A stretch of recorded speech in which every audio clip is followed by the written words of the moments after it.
Great, thanks.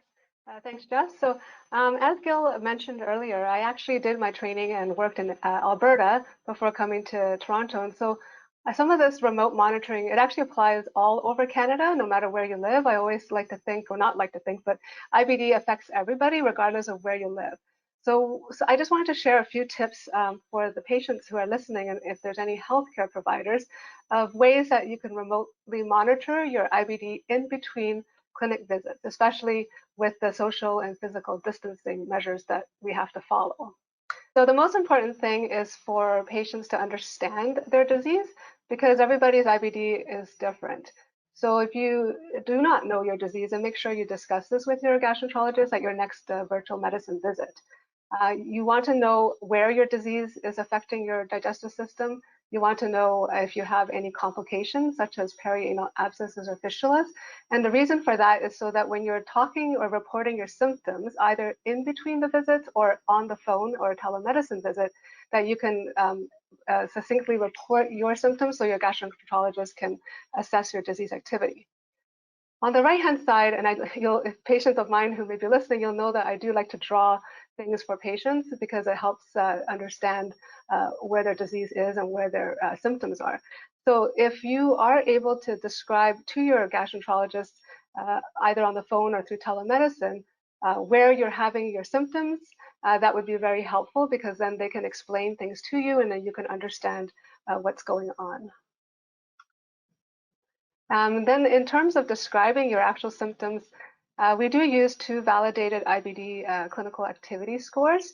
So if you are able to describe your symptoms consistently each way, then it helps us to monitor and see what's going on. The typical scores are the Harvey-Bradshaw Index for Crohn's, which I've listed on the left.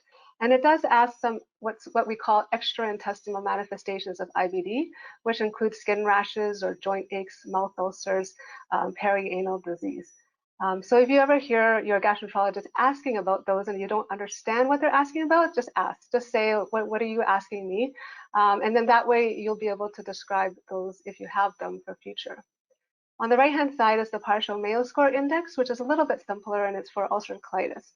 And we just wanted to point out, so like with the telemedicine program at Mount Sinai, this actually has become part of our clinical practice. So even now that we've had to go to virtual medicine, we will try to send some of these surveys ahead of time so that patients can think about the answers and then thus report if they're having these symptoms. However, symptoms alone are not enough. And what do I mean by that is that a person can have symptoms, but it may not actually be due to active IBD. For example, if you have irritable bowel syndrome or IBS, you could be having some symptoms from that and not from the IBD. And so you don't necessarily want to be escalated to steroids or change in therapy based just on symptoms alone. So in the pre-COVID social distancing times, we may have brought you in for a colonoscopy, for example. However, now because of these physical and social distancing, the endoscopy units are basically, and clinics are basically closed except for extreme urgent cases. So we do rely on non-invasive tests of disease activity. And this can be done anywhere that you have access to labs to do blood tests, anywhere that you have access to either outpatient radiology clinics or hospital radiology clinics, and then also stool tests. I wanted to particularly focus on stool tests, and the reason being that many people, don't want to do stool tests and stuff, but it's very important because it's a very gut-specific marker of inflammation, and it's a surrogate marker for a disease, as if we were to scope somebody, but also can predict if somebody is going to have a flare. Depending where you are in Canada, most outpatient labs can do the fecal calprotectin test. Hospitals can as well. And then depending if you're on certain medications, the patient support programs also will send fecal calprotectin kits that you can send back. One thing I would like to point out is that the IBD Doc point of care test actually is a Health Canada approved device for about 2.5 years now. And when I was working in Edmonton, we were actually testing this and getting some feedback from Canadian patients along with BC and Quebec patients. And it is now approved and used in at least 2 patient support programs and various research projects. So if you're interested in accessing a home test that you can do, And it's just in 6 easy steps. A patient can do this test at home, and the result is sent to the lab or to the clinician directly. And we've been using that quite a bit actually at Mount Sinai now.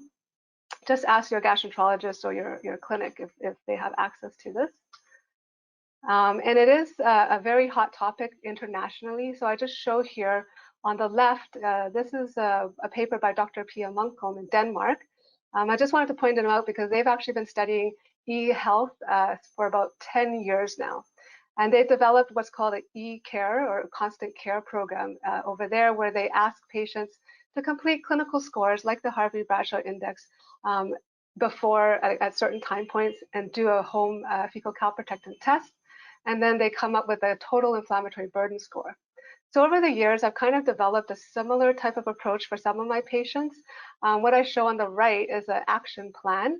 And I sometimes hand this out to my patients, but oftentimes it's just verbal description of what steps can they take, what symptoms should they watch for that may tell them that they are having a flare, and then what steps for their medications. If they are perhaps taking a minimal dose of medications, then they can increase back up to the full dose. And then what red flags we call them. So certain symptoms where if they have those symptoms or signs, then you should go to the emergency room. So I think that's very important that every patient develop their own action plan with their gastroenterologist. And then in terms of research, so at Mount Sinai, as Gil mentioned, I do run the preconception and pregnancy IBD program. So one thing that we actually started months before the COVID happened was how to help monitor disease activity for women with IBD during pregnancy, because during pregnancy they're trying to avoid too many visits to the hospital and too many unnecessary trips. So we've actually done good pilot over the last couple of months, and it's been very helpful now with the physical distancing measures that we can actually monitor the pregnant women with IBD similar to before. So just basically 3 tips for people on the line is to know and understand your IBD, continue with non-invasive monitoring tests that are recommended by your gastroenterologist, and then develop individualized action plans specific to you with your gastroenterologist.